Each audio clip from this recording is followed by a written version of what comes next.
one reason I think it's interesting or important to expand ourselves a bit, self-expansion, right? Expanded self, is that it helps us we really always want to undermine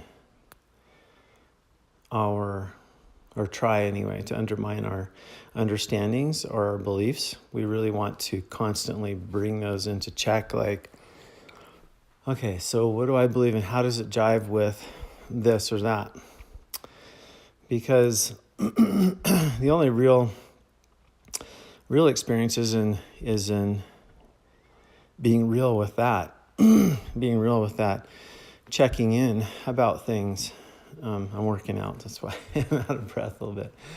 But I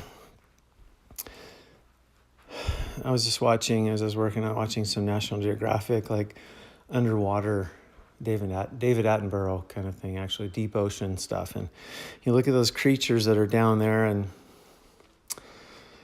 everything, that it expands our minds to think that they exist and why they exist and how. It's like, that's probably what draws the explorers to that, is it's constantly expanding their minds. But everything we bring in to our experience, all these things that I'm looking at, like I could be attributing it to some sort of a God or a God plan or all kinds of things. I mean, it's what we stack it on.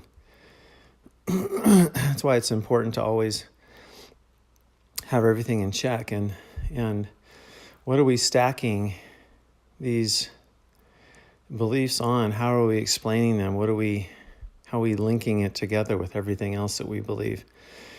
And to ask ourselves what stories we're telling ourselves about their existence, or are we telling ourselves anything? Some people don't. Some people are just living, and that's totally fine. If you were to look at a belief, if you were to look at, for example, a flow of energy and a flow of life, and see how it all integrates together, there's no tripping up. Everything has a place. Everything fits.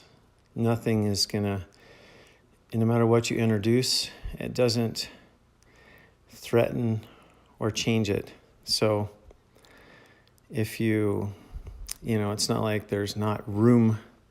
In other words, any belief that you have, even watching other people with their beliefs, or anything you see, if it doesn't come into your overall understanding, that's something to think about, right? If it doesn't come in, and